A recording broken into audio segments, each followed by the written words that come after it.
আসসালামু আলাইকুম, আমি সাইমন আব্দুল্লাহ আজাদ। আজকে আমরা গণযোগাযোগ সাংবাদিকতা বিষয়ে একটি শর্ট রিভিউ দেওয়ার চেষ্টা করব। আমি এই অনুষ্ঠানটা হোস্ট করতেছি।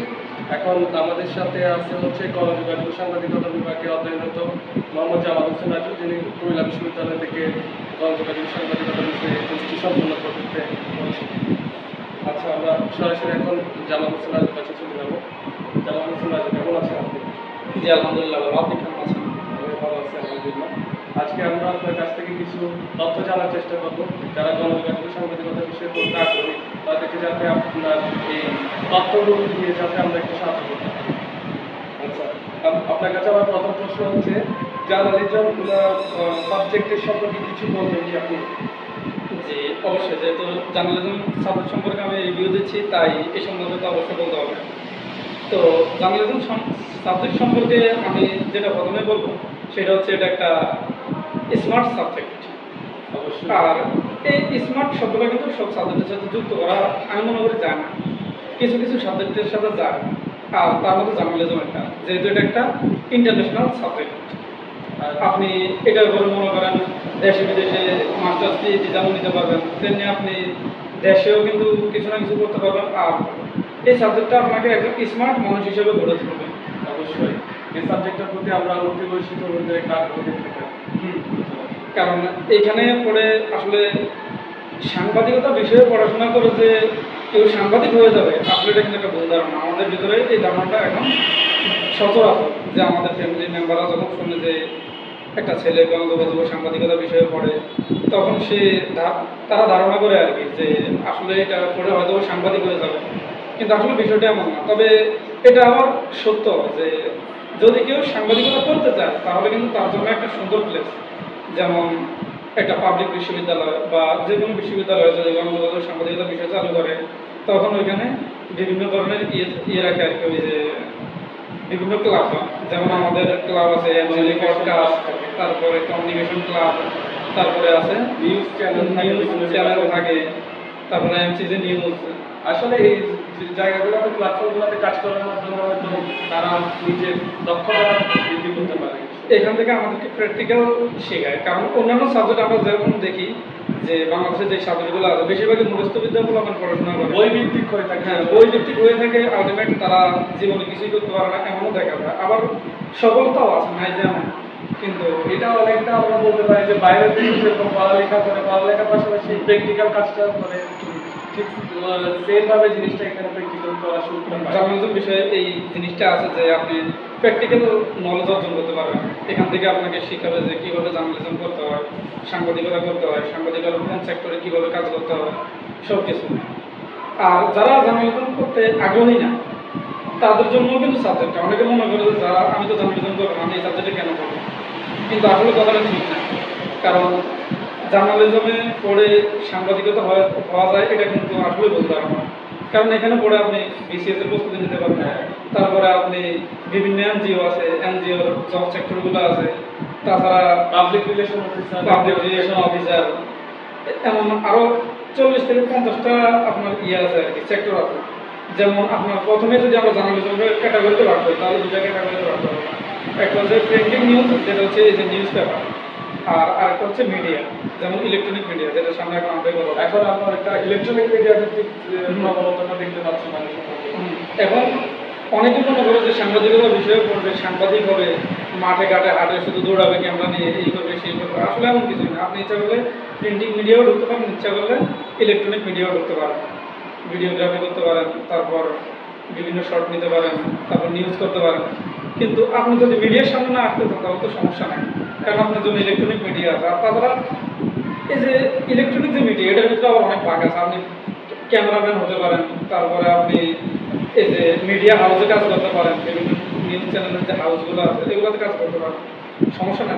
ফিল্ডে না গিয়েও ফিল্ডে না গিয়েও কাজ করতে পারেন। আবার অনেকে মনে করেন এই যে নিউজ পেপার, মনে করেন যে জায়গায় জায়গায় গিয়ে নিউজ কালেক্ট করতে পারে, আসলে এমন না। আপনার যদি ইচ্ছা না থাকে তাহলে আপনি এটা এডিটিংয়ের কাজ করতে পারেন, যেমন সম্পাদকের একটা পদ আছে, তারপরে আপনার সহ সম্পাদক, তারপরে আপনি বিভিন্ন ধরনের ক্যাটাগরি আছে।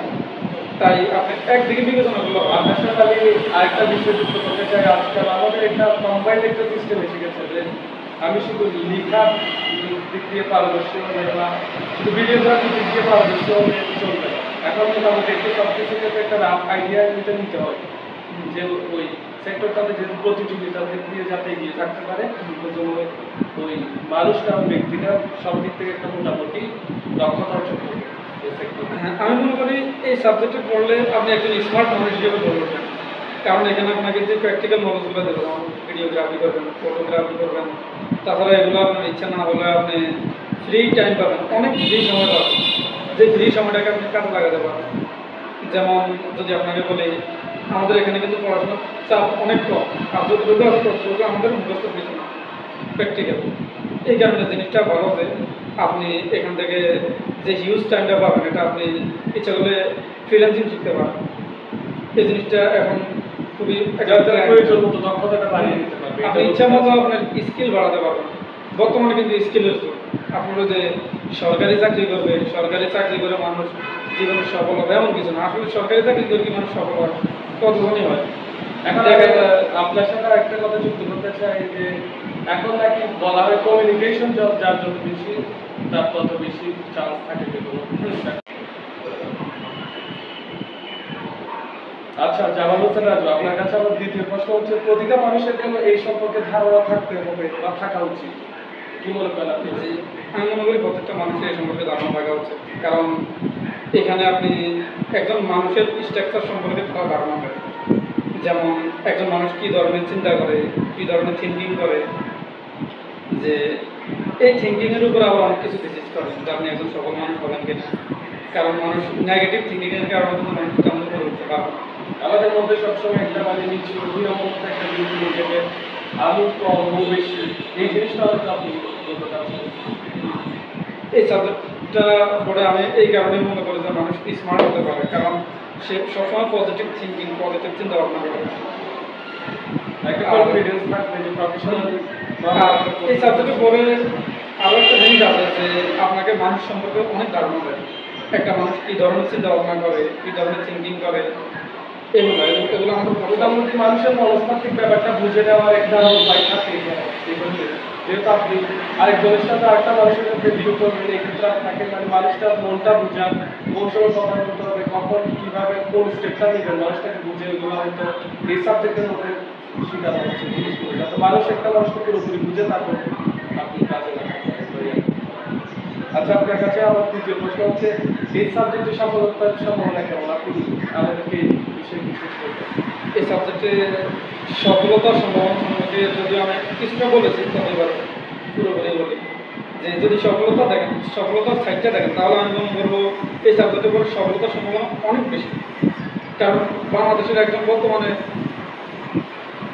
শিল্পপতি আছে, যিনি এই সাবজেক্টে পড়াশোনা করেছেন, এখন তিনি একজন সফল ব্যবসায়ী। তার এরকম আরও অনেক উদাহরণ আছে। কারণ আপনি আপনি কাস্টমারদের সাথে কী ধরনের ব্যবহার করবেন, আপনি আপনার কাস্টমারদের সাথে কী ধরনের ব্যবহার করবেন, তাও কিন্তু এই সাবজেক্টে শেখানো হয়। দেখা যায় আপনি যদি কমিউনিকেশন স্কিল নিয়ে যদি ছোট্ট একটা দোকানও দেন, দেখবেন আপনার কথার যে ফ্লুয়েন্স, যে সৌন্দর্য, যে স্মার্টনেস, এটার কারণে মানুষ আপনার দোকানে যদি বেশি আকৃষ্ট হয়ে পড়বে। তো এই কারণে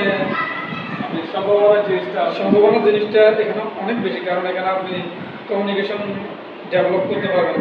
তারপরে যে বিদেশে বিভিন্ন সংস্থা আছে, এনজিও, তারপরে ইউনেস্কো, ইউনিসেফ, তারপরে জাতিসংঘ, বিভিন্ন জায়গায় আপনি জন্ম নিতে পারেন। আর তাছাড়া এই যে হিউজ যে একটা টাইম আমরা পাই এখানে, মানে টেনশনলেস স্টাডি, এটা আমরা করতে পারি। আবার এর পাশাপাশি আমরা এই যে বললাম বর্তমানে ফ্রিল্যান্সিং আছে, তারপরে এছাড়া আরও অনেক সাইট আছে, এগুলো করেও কিন্তু আপনি স্টুডেন্ট অবস্থায় সফল হয়ে যেতে পারেন। আবার এখান থেকে আমাদেরকে যে আমাদের দেখা যায় পড়াশোনার চলা অবস্থায় থার্ড ইয়ার বা ফোর্থ ইয়ার বা সেকেন্ড ইয়ার উঠলেও কিন্তু অনেকে দেখা যায় বিভিন্ন ধরনের পার্ট টাইম জব পেয়ে যায় বিভিন্ন।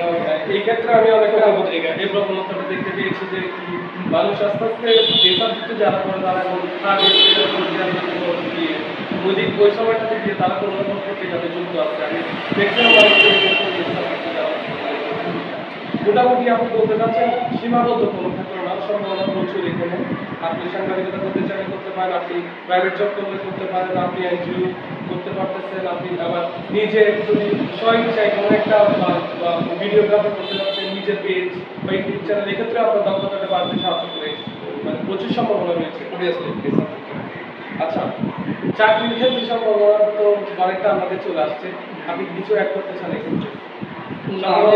সফলতার সম্ভাবনার সাথে একটু চাকরিটা জিনিসটা চলে এসেছে এখানে।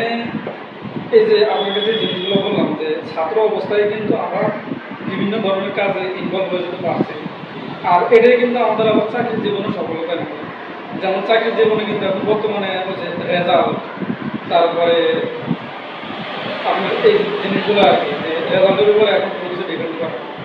এখন এখন চাকরির ক্ষেত্রে এখন যার যত দক্ষতা তার দক্ষতা কিন্তু তাকেই বলে এই ছেলেটাকে কম্পিউটার স্কিল আছে কিনা, তারপরে এই ছেলেটার কথা বলার দক্ষতা আছে কিনা, তারপরে এই ছেলেটার কাস্টমার হ্যান্ডেল করার ক্ষমতা আছে কিনা, এইগুলো দেখে। আসলে পুঁথিগত বিদ্যা নিয়ে নেমে আপনি যখন নামাতে দিলেন তখন কিছু করতে পারলেন না, ফিরে গেল আপনি যতটা না একজন দক্ষ, পাশাপাশি কিছুটা মোটামুটি ভালো শিক্ষা নিতে, তারপর প্র্যাকটিক্যাল কাজও করতে, তাহলে তার চাহিদাই বেশি, তার চাইলে বেড়ে যাবে। পুঁথিগত বিদ্যা থেকে আরো মানুষ এখন আরেকটা জিনিস আমি অ্যাড করি, যদিও ভিডিওটা লম্বা হয়ে যাচ্ছে তারপর বলতে হয় না।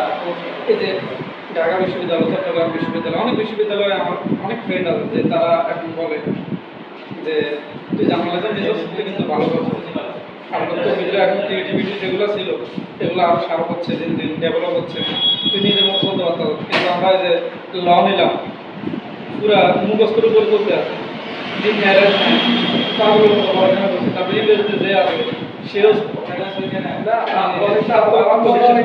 ছোট করে যার যার জায়গায় কাটতে অবশ্যই মানুষ ছোট করছে না, কিন্তু এই যে তাদের মধ্যে যে কথা কাজ করে যে এটা আমাদের সবার মানে ধৈর্যের বড় একটা বিষয়।